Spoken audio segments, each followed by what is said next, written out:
We're smooth 98.1 FM. Good morning and welcome to Business Express. I've been joined this morning by Moyosore. Uh, Taiwo is of the research analyst AI. And good morning to you, Moyo. Morning, morning.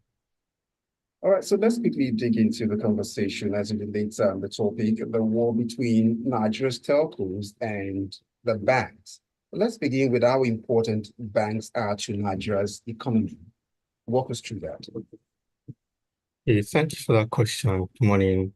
Banks are extremely important to the Nigerian economy, given their systemic importance to the financial system. According to the Nigerian Bureau of Statistics, banks and other financial institutions grew by 29.66% in Q3 2023, and this underpins their importance to the overall health of the Nigerian economy. As financial institutions, they play, very important roles, ranging from facilitating economic activities, promoting financial stability, and supporting the overall economic development. Also, I'll say that their ability to provide credit, their role in financial intermediation, payment services, and also socio-economic implications like creation of jobs is very important. And lastly, I'll just say that their role in monetary policy transmission in every economy cannot be overemphasized, as many economies depend on banks, as a lever to effectively control the level of money supply and interest rates in the economy. So if you help us understand, that's the importance of the bank in an economy. So help us understand that of telcos in a nation's economy. Yes, so thanks for that question. Similarly, the ICT sector, or the sector which telcos operate in, is one of the most important contributors to Nigerian GDP as well. Just breaking it down as well, the telecom sector grew by 7.74%, according to the Nigerian Bureau of Statistics in Q3 2023.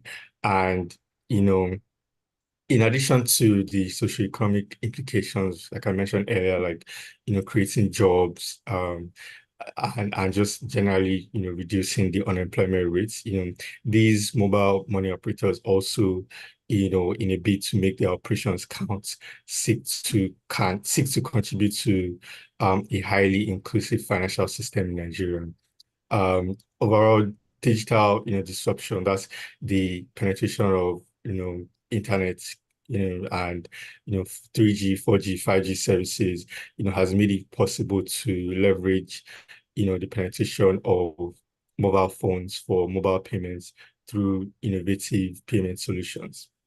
Right. So, And okay, yeah, so just and these, solutions, are very important, as they're also, and telecom sectors are also an enabler, for other critical and infrastructure services, that contribute to national productivity. okay, having established the importance of these two sectors in an economy, help us understand at what point did banks and telcos meet? What's the meeting point? I would say that they, complement each other, right? I feel like, just how, in an economy, all sectors, work interdependently to contribute to the overall well-being of the economy. I feel banks and telcos, have infrastructure, and services that complement each other, to achieve growth. So, for example, a bank rather would need, the infrastructure of telecom services to be able to, achieve uninterrupted internet connectivity, to be able to contact, their colleagues and staff across other branches, while telecoms, would need the infrastructure of banks to facilitate their payment services. That will take us to the question of, well, who brings more to the table between these two? Who needs each other more as it stands right now? I mean, like I mentioned, the services of banks and telcos are pretty much complementary and cannot necessarily place an emphasis on one over the other.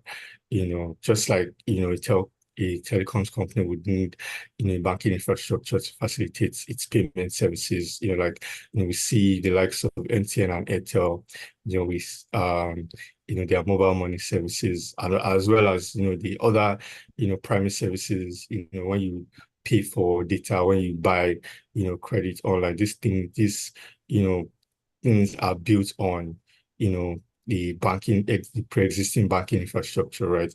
And like I also mentioned earlier, banks would need, telco infrastructure to ensure, smooth internet connectivity, connecting with their counterparts in various other regions. So I'll say they very much complement each other, and emphasis, cannot really be placed on one over the other. This is the point where we like the clients, and that's you, at least now. Would like to know what your thoughts are between the banks and the telco in this their interaction. Who do you think needs each other more in this war between Nigeria's telcos and the banks? We'd like to know what your thoughts will be. Please send them over as WhatsApp message to 0809 444 0981. While we wait for the messages to get in, let's quickly dig into this money issue that has become the source of the reef between the banks and these telcos. We understand about 200 billion is locked, trapped in the banks belonging to these telcos. So talk us through the genesis of all of this and how come this lump sum is just there for safekeeping or what? So I would say it started in 2019, really, when this was when bank CEOs pleaded with the Financial Inclusion Steering Committee to make USSD services free of charge to accelerate financial inclusion, right? And during the year until October of that same year, banks would typically bill users directly for the service using their airtime. And to ensure, you know, even users who had no airtime could use it, they introduced a system, process called corporate billing, where they calculated the payment, based on the duration of their USSD sessions, right? And deducted it directly from their bank accounts and remitted it directly to telcos. But then, the problem then, I would say the challenges then began when, banks claimed that telcos were billing for field sessions and generally, and, just, refusing, or um, there was no, agreement to between these two, counterparts, right? And generally, banks then asked, telcos to charge, customers directly, right? And at a point during this time, we saw, the largest telecom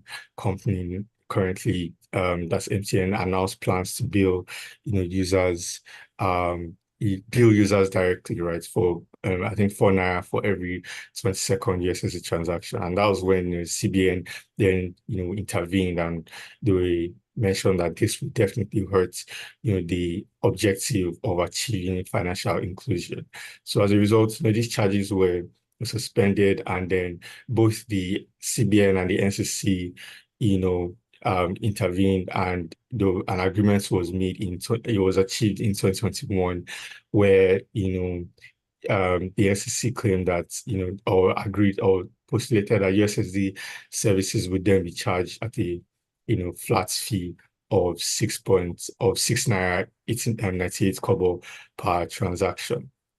Right. And then the agreement was said that the charges would be collected on behalf of, these telco operators, directly from, customers, right? And banks would not impose additional charges. So I would say that's the summary of it. Thanks for that very concise, up to date summary of the genesis of this telco. How come they have their monies now being banked by the bank, but they want it?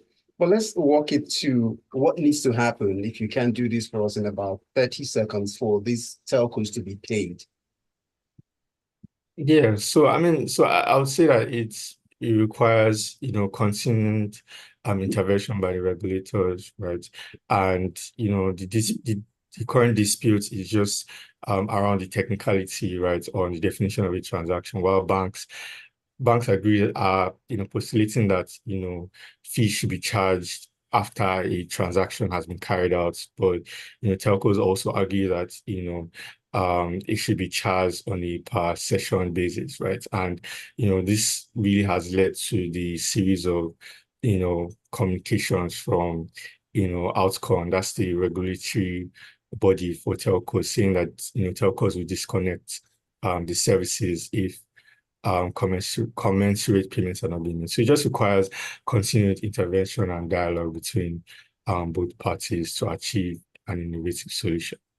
So this brings us to the question of those who use the USSD, and is it people without smartphones? The assumption is that the bank's apps on smartphones replace the need for the USSD.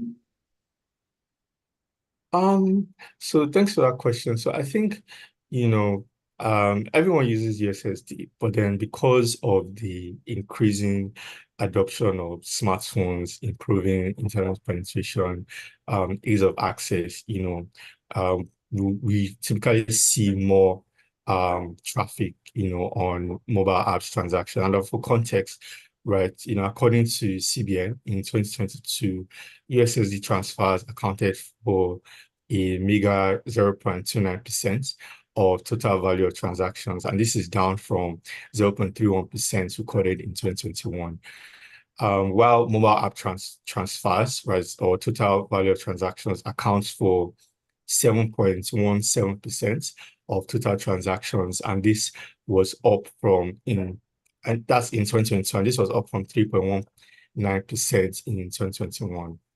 And similarly, when you look at the total volumes, USSD proportion, fell to 2.34% in 2022 relative to 3.39% in the previous year, while that of mobile apps, increased to 8.43% in 2022 relative to 5.09% in, during the same period. So, just taking all this into context, it pretty much implies that, the USSD is more, I would say, of a complementary services used by customers. But then this does not downplay the importance of USSD services, as is very much important in achieving the CBN's goal of financial inclusion and just enabling access to financial services, most especially to rural communities who typically cannot afford to have smartphones.